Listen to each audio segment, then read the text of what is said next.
哇，W Sobby，好耐冇同大家分享模型噶啦，係啦，睇到呢個呢，就知道大家今日呢，就係同大家分享呢部橫濱高達 RX78F00嘅呢個1:144比例嘅模型。好啦，咁啊，佢呢個模型呢，仲包埋個 Gundam DOS 嘅喎，咁所以陣間呢，亦都會同大家望一望嘅。咁咧就事不宜遲，先睇下完成咗個模型先啦。嗱，今次呢部雖然係1:144咁，但係咧盡量都想跟翻佢嗰個原設定嘅分析。咁所以喺遮蓋分析啊上邊咧都嘥咗唔少心機啊。總共咧都用咗差唔多成個月嘅時間先至做起。咁啊，特俾大家望下啲細節啦。雖然唔係最完美，但係都叫做盡咗力去做，希望還原翻佢嗰個原設定噶啦。咁嗱，呢啲好似呢啲一件件裏邊咧，好多時咧都要一件件咧做四重分析去做遮蓋先至做到出嚟。咁所以咧，其實如果佢大比例啲啊，或者係1:48咧，遲啲我會做嗰個咧，佢有埋個分件咧，咁就會更加好做啦。咁而今次咧，亦都幫佢咧塗咗一個專用嘅水貼啦，因為原裝佢係跟貼紙嘅，咁所以變咗原裝嗰個咧就唔會用噶啦。因為佢專用水貼咧，佢仲會有啲 UV 嘅熒光效果，好似呢啲咁嘅指示燈咧，咁你用 UV 燈照落去咧，其實佢就會有發光嘅效果嘅，係啦。咁就到隻腳亦都係啦，隻腳就冇特別多嘅水貼啦，主要都係加翻個指示燈嘅水貼。同埋咧，咁佢就包咗光速步槍同埋一個盾，係啦。正常跟 Gundam Stock 裏邊嗰個咧就係冇武器嘅，係啦。咁啊，純粹用嚟維修噶嘛，佢個設定係。咁而家咧就事不宜遲，裝起俾大家望下啦。咁呢個咧就係裝咗上半身嗰個狀態啦。其實砌咗出嚟咧，已經因為咧分析用咗相當多嘅時間，咁所以出嚟一個分析亦都相當精彩嘅。咁而家咧就會裝埋嗰個腳俾大家望下啦。好啦，成個裝起咗之後咧，1:144咧，其實佢個比例咧就唔會話太大隻嘅，大概係一個手掌咁上下高啦。咁所以咧，如果你係擺 display 咧，其實佢都相當慳位，同埋因為佢呢部機嘅設計咧好多黑線啊，同埋跟翻佢所有嘅用咗一啲深灰啦、淺灰同埋一啲嘅金屬色去點綴，咁所以出嚟嘅層次感咧都相當之唔同。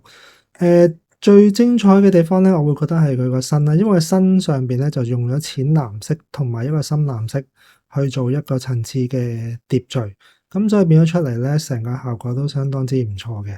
咁同佢其他比例可能GTO 啊，其他比例咧，其實呢個咧佢會比較更加現代感多啲嘅。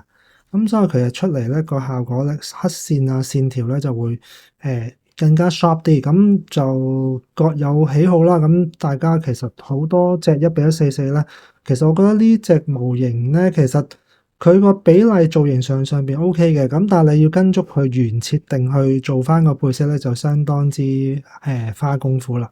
咁同埋佢嘅貼地性咧，而家嗱啱啱咁樣測試咧，因為佢個腳板咧唔似其他 HG 啊、GTO 嗰啲咧有一個可動，咁所以佢貼地性咧其實真係麻麻，你要去調校到一個角度咧，佢先至企得穩嘅，係啦咁樣咯。咁如果俾我評價咧，我會有大概80分啦。主要佢得分咧就嚟自佢嗰個造型上邊。咁但係要製作上邊嘅難度咧，我會覺得係一個 A 級噶啦，因為佢需要大量嘅分析。你當然你可以唔咁多分析啦，就咁噴咗紅白藍咁啊簡單啲啦。咁但係如果齋噴紅白藍咧，其實出嚟嗰個效果咧，其實就冇做到呢一種咁多種層次嘅分析嘅。好啦，而家先放上去360度個盤度俾大家望下。咁同大家分享下呢個360度嘅展示先啦。咁而家咧就先係一個全部裝備都未上嘅狀態，係啦。大家見到後邊呢嗰個就係 Gundam DOS，陣間亦都會咧示範點樣裝上後邊有一個展示架嘅。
裝上去個模型之前咧，咁就同大家講解下呢個 Gundam DOS 先啦。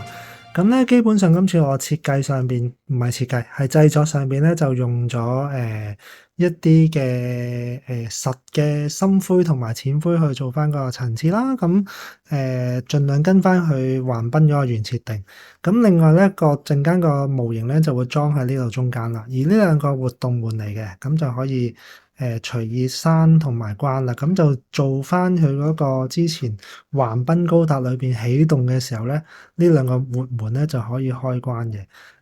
我冇記錯咧，只有呢一個比例1:144咧，佢就有附送到呢一個 Gundam DOS，即係呢個基地呢個製作。咁所以如果真係好似呢個師兄咁咧，佢就一次過咧就委託我做晒所有橫濱。咁所以變咗之後咧，亦都會做埋其他嘅模型啦。咁首先你如果要裝個模型上去之前咧，首先第一樣嘢咧就要將呢個架咧就輕輕拉出嚟先，係啦，跟住咧就將個模型小心翼翼咁裝上去。好啦，依家暫停一陣先，裝完再俾大家睇。好啦，話都冇咁快咧，就將部 RX78咧就裝咗上去個架度啦。咁先同大家講解下先啦。其實個架後邊咧，佢呢一個位咧，其實佢有三段嘅。如果譬如你想擺一啲櫃子咧，就只要咧將佢放落去下邊最底呢一段咧，就可以擺出唔同嘅櫃子啦。咁所以有三個高度俾大家調校。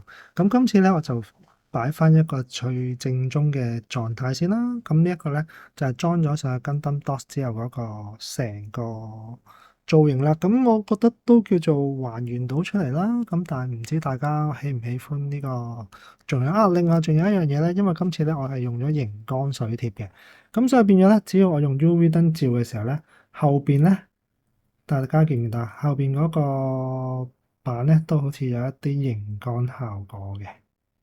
係啦，咁咧，除此之外咧，